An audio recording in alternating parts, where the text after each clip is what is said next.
Ito, biyahe kami ng patungong San Francisco.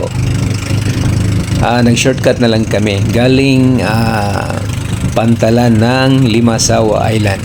So, para mabilis yung biyahe namin, so itong nagrenta kami ng motor bangka na pang-apat na pasahero lang.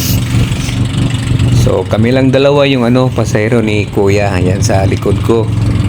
So, kasi kapag nag-abang pa kami, naghihintay pa kami ng lansa na yung malaking motor bangka, abutan kami ng doon gabi or hapon. So, kaya ang idea namin na talaga mag-renta na lang. So, buti na lang may tumanggap sa aming na magbiyahe doon patungong sa kabilang isla.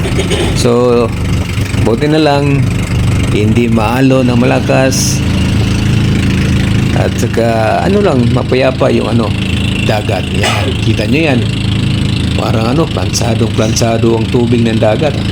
O, di ba? So, yan, dito po kami sa kalagitnaan ngayon. Buti na lang, thanks to the Lord na Jesus Christ na mapayapa ang panahon, maganda ang panahon, mainit ang panahon, walang ulan, walang Thank you, Lord. Medyo kabado kami kasi hindi tayo sanay dito sa sa pagbiyahe ng ganito na medyo malayo. 50 minutes yata ang 50 minutes ang biyahe namin. So mabilis ang ang pagpatakbo ni Kuya sa amin ng So ayan, ito na, nasa baybayin na kami. Yan, sa San Francisco. Yan, pagkatapos ito, pa kami, nagabang kami ng bus patungong Sugod.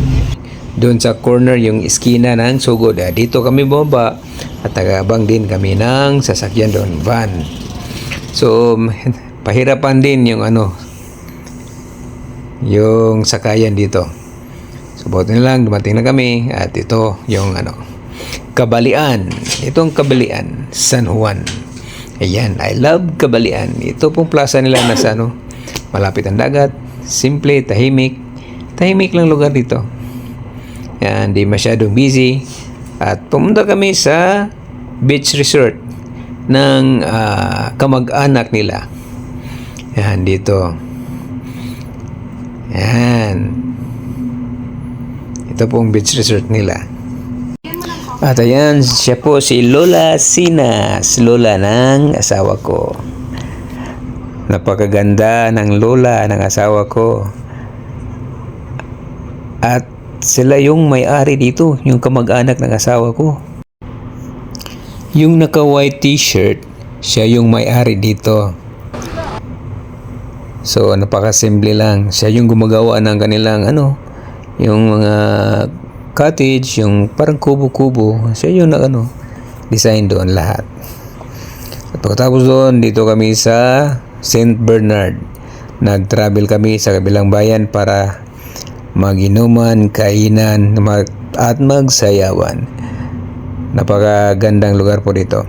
Daming pumupunta dito para para mag-enjoy.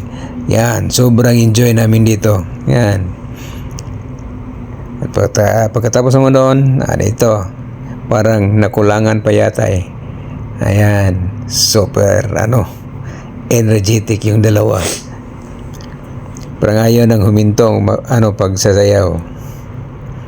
At thank you pala sa lola, sa uncle at auntie ni wifey sa mainit sa pagtanggap nila sa amin. Maraming salamat at sa uulitin muli. Thank you. Haha, sayaw to the max.